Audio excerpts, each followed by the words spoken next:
तो भाई लोग, क्या आप भी एक तगड़ा सा गेमिंग पीसी बिल्ड करना चाहते थे, है या हो, तो थोड़ा थम जाओ, पानी पी लो, थावस खा लो, क्योंकि जो पीसी पार्ट्स के रेट है, मतलब कि memory, GPU, SSD, hard drive भी, उनके रेट देख के आपके तो होश उड़ गए होंगे।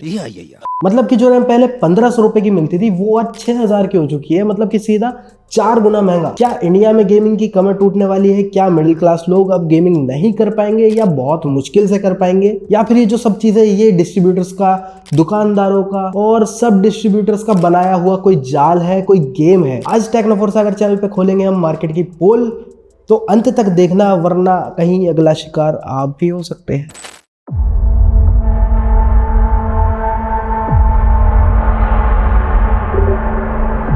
तो भाई लोग, अब आप सोच रहे होंगे कि ऐसा क्या हो गया जो कि रैम, जीपीयू और ये सारी चीजें जिनमें भी वीनैंड मेमोरी फ्लैश काम करती है, जिनमें वो यूज होती है, वो अचानक इतने हाई हो चुके हैं उनके रेट्स। तो क्या है इसका रीजन? क्या है? तो भैया वो है एआई का भूत, जो लोगों के सर से उतर नहीं रहा है और चढ़े ही जा रहा है। बड़ी बड़ी कंपनियां ट्रक भर भर के, ट्रोले भर भर के भैया जी रैम और एसएसडीज खरीद रही है अपने डेटा सेंटर्स के लिए, जो कि वो इनिशियल स्टेज में डाल रहे हैं। मतलब स्टार्टअप्स हो रहे हैं धीरे धीरे, बहुत सारे डेटा सेंटर्स,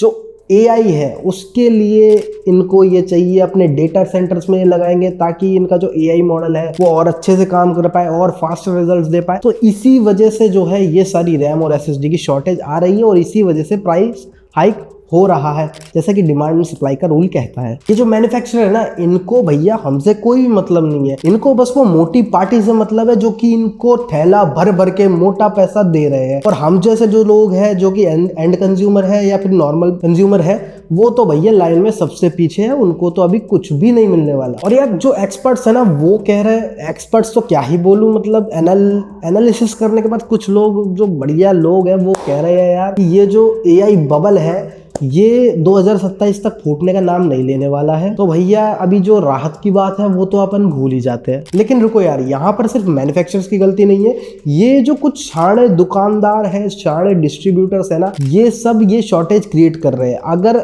आपको मैं बोलूं कि मैं मार्केट में गया था और मैंने बोला भैया मेरे को एक रैम चाहिए, तो एक रैम तो भैया कोई बोल ही नहीं रहा कि दे देगा, कि बोलता है भाई शॉर्टेज है, शॉर्टेज है, शॉर्टेज है, ऐसे करके मना कर देते हैं। बट वहीं अगर मैं दूसरी दुकान पे गया और वहां पे मैंने बोला कि भैया मेरे को ना एटलीस्ट 30 रैम चाहिए और मेरे को सिस्टम में लगाना, मेरे को AIML के लिए सिस्टम बनाना, उसके लिए चाहिए, ठीक है, तो भैया वहीं से वो सीधा गोडाउन जाएंगे, गोडाउन से उठा के लाएंगे, बोलेंगे भैया ये लो आपकी रैम। तो इसका मतलब ये चीज तो क्रिएट करी जा रही है, डिस्ट्रीब्यूटर्स ने पहले ही लेके रख लिया है सामान, तो इस वजह से ये शॉर्टेज भी क्रिएट करी गई है, आर्टिफिशियल शॉर्टेज क्रिएट करी जा रही है। अब मैं यहाँ पर ये नहीं कह रहा हूँ कि कोई डिस्ट्रीब्यूटर गलत है या कुछ है, बिजनेस है भाई, सभी करेंगे, बट जो चीज हो रही है वो मार्केट में आपको पता होनी चाहिए, इसलिए मैं बता रहा हूँ। यहाँ पर डिस्ट्रीब्यूटर, दुकानदार, सब डिस्ट्रीब्यूटर सब यहाँ पैसा कमाने को बैठे हैं। मैं ये नहीं बोल रहा कोई भी गलत है, तो भाई कोई गलत मत लेना इस चीज को, बट लेकिन जो चीज है मैं आपको ऑडियंस के नाते आपको मैं बता रहा हूँ, क्योंकि मैं भी इसी इंडस्ट्री से हूँ, बिलोंग करता हूँ। तो भैया ऐसी बात है, सब प्रॉफिट के लिए। अगर आज आपको प्रॉफिट मिलेगा, आप भी प्रॉफिट कमाना चाहोगे,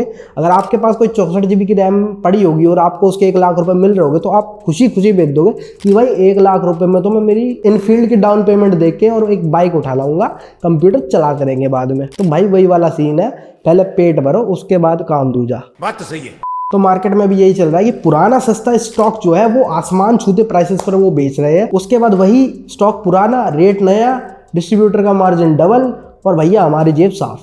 ये वाला सीन है। तो अब सवाल आ जाता है कि क्या करे, पीसी ना बनाए, माथा फोड़ ले, दीवार में जाके देख के मारे? नहीं भाई, ऐसा कुछ भी नहीं करना है। अगर आपका काम है एडिटिंग वगैरह का और ये सारी चीजें, तो भैया मैं कहूंगा कि अभी जो सिस्टम चला रहे हो उसको चला लो, ठीक है, थोड़ा कॉम्प्रोमाइज कर लो, थोड़ा वेट कर लो, और आगे थोड़ा प्राइसेस वगैरह कम होने का वेट करो, क्योंकि जो डिस्ट्रीब्यूटर्स है ना उनके पास बहुत सारी रैम्स पड़ी है, और आज के टाइम में जो मार्केट है ना, मार्केट में हर कोई बंदा खरीद नहीं रहा है, तो वो जो रैम्स के प्राइस है ना वो बस हाइक ही हो रहे हैं, कोई खरीद नहीं रहा है। अगर ये चीज ऐसी हाइक होती रही और डिस्ट्रीब्यूटर, एक टाइम आएगा कि भाई डिस्ट्रीब्यूटर बोलेगा भाई तू इस रेट में ले जा, ठीक है, तो नीचे वाले बंदे को सस्ती रेट में मिलेगी, तो वो अपना मार्जिन कम करके फिर उसको बेचेगा। तो एक चीज ये हो सकती है, तो इसके लिए आप वेट करो आपको, लेकिन इसके लिए ना सर्च बहुत करना पड़ेगा मार्केट में, आपको ऐसे ही नहीं मिल जाएगा। और सेकंड चीज ये है कि भैया 2027 का अंदाजा लगाया जा रहा है, तो तब तक वेट करो, मस्त अपना नेटफ्लिक्स एंड चिल।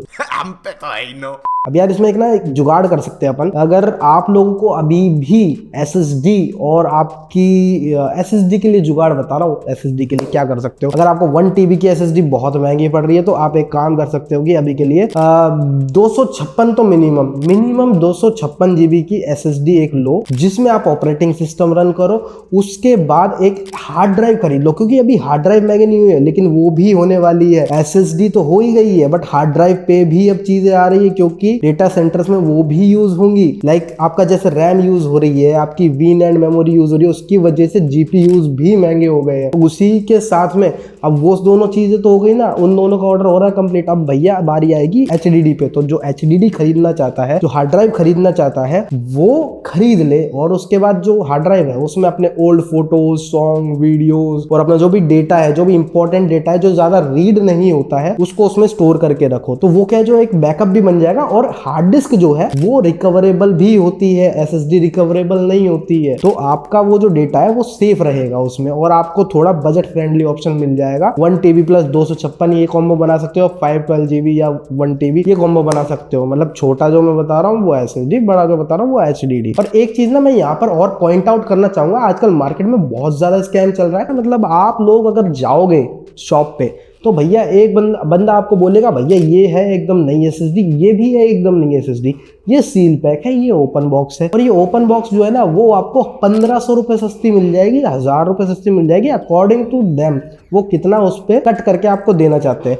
बट आप ये गलती मत करना, जो ओपन बॉक्स वाली आपको लगेगा भैया नहीं है, एकदम साफ साफ है, एकदम टकाटक चमकती हुई, लेकिन भैया वो नहीं होती है। उसमें क्या होता है, जो सील पैक है वो तो सील है ही। वैसे तो अब सील वगैरह भी लगाने लग गए हैं, मतलब इतना फ्रॉड चल रहा मार्केट में। आपको एक चीज जरूर करके देखनी है, आप जब भी कोई कंपोनेंट लोगे तो उसको ना एक बार स्मेल करके देख लेना। स्मेल करोगे, अगर उसमें बहुत तगड़ी वाली स्मेल आ रही है केमिकल की, मतलब उसको किसी केमिकल से साफ किया गया, WD-40 समथिंग एक केमिकल आता है, एक स्प्रे आता है, उससे साफ किया गया है, या फिर और भी अदर केमिकल्स होते हैं। नाम अगर मैं गलत बोला हूं तो माफ कर देना, मुझे याद नहीं आ रहा नाम, बट हाँ एक केमिकल होता है WD समथिंग करके, उससे साफ करते हैं। तो उससे प्रॉपर जो डस्ट वगैरह होती है सब चली जाती है, प्रोडक्ट एकदम नए जैसा चमकता है। लेकिन उसमें एक ही चीज है, उसकी स्मेल बहुत तेज होती है। वो जो अगर स्मेल अगर आपको बहुत तेज आ रही है ना, तो भैया वो वाला प्रोडक्ट मत लेना, जो दूसरा वाला है ना जिसमें स्मेल थोड़ी कम है। मतलब स्मेल आप कैसे, आपने कभी नया फोन अनबॉक्स किया होगा तो उसकी स्मेल आपको पता होगी, ईयरफोन निकालोगे उसकी स्मेल पता होगी, या फिर कोई भी चीज नई अनबॉक्स करते हो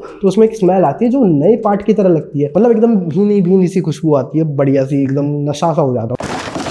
तो यार रैम की बात कर ली, SSD की बात कर ली, मतलब कंपोनेंट्स की बात अपन ने कर ली। अब बात कर लेते हैं अपन ग्राफिक कार्ड के बारे में। अब भैया जिस ग्राफिक कार्ड में जो है VRAM ज्यादा है वो तो भैया बजट से ही बाहर हो जाता है, वो तो बहुत ही हैवी चला जाता है बजट में। तो अपन क्या कर सकते हैं कि इसमें या तो कम VRAM वाला अपन वो ले ले जो ग्राफिक कार्ड होता है, या फिर जो अभी AMD की 9000 सीरीज आ रही है ना वो थोड़ा सा अभी बजट सेंट्रिक चल रही है। पता नहीं कैसे वो लोग प्रोवाइड कर रहे हैं, बट हाँ वो थोड़ा अभी बजट के अंदर चल रही है, मतलब इतना ओवर प्राइस नहीं हुआ है अभी उसमें। तो आप उसको एक बार कंसीडर कर सकते हो। बाकी एनवीडिया का तो आपको हाल पता ही है। तो भैया जो भी कार्ड लेने वाले हो एक बार उसके बारे में पता कर लेना, उसके ब्रांड के बारे में पता कर लेना, वरना ब्रांड की सर्विस की वजह से आपकी ब्रांड जरूर बच जाएगी। तो भैया फाइनल वर्डिक्ट जो है, फाइनल फैसला जो है वो ऐसा निकलता है, अगर आपको गेमिंग के लिए पीसी लेना है तो भैया अभी उस चीज को आप साइड ही रख दो, वो एकदम पैसा बर्बाद स्कीम है। और वहीं पर दूसरी तरफ जो है आप PS5 की तरफ जा सकते हो, अगर आप उसकी सब्सक्रिप्शंस और जो गेम्स है उनके लिए पे कर सकते हो तो एक वो बहुत बढ़िया ऑप्शन हो सकता है। बाकी उनमें उसमें भी बहुत से खर्चे होते हैं, वो आप सब देख लेना, नेट पे आपको मिल ही जाएगा। तो यार अगर आपका बजट जो है वो 20,000 या 30,000 रुपए है तो भैया अभी आप तो जो गेमिंग पीसी है ना वो नाम ही भूल जाओ, क्योंकि इसमें कुछ भी नहीं होने वाला। अभी जो प्राइस चल रहा है ना उसके हिसाब से 30% बजट जो है आपका वो तो रैम ही ले जाती है, जबकि पहले बहुत कम होता था ये परसेंटेज। तो भाई लोग आप लोग पीसी बनाएंगे या वेट करेंगे, कमेंट्स में अपनी भड़ास निकालो, और वीडियो पसंद आए तो लाइक ठोको और अपने दोस्त को बचाने के लिए इसे शेयर करो। ऐसे ही टेक की असलियत जानने के लिए अभी सब्सक्राइब करें टेक्नो4 सागर यूट्यूब चैनल को। तो लाइक और शेयर ठोक दीजिए, महाकाल का लाइक और शेयर ठोक दीजिए, 5000 लौटे दिख जाना चाहिए। मिलते हैं अगली वीडियो में, जो कि मैं पता नहीं कब बनाऊंगा, लेकिन तब तक के लिए सावधान रहे और लुटने से बचे। ओ हो गया, ओए वीडियो रिकॉर्ड हो गई है, ला ला ला ला।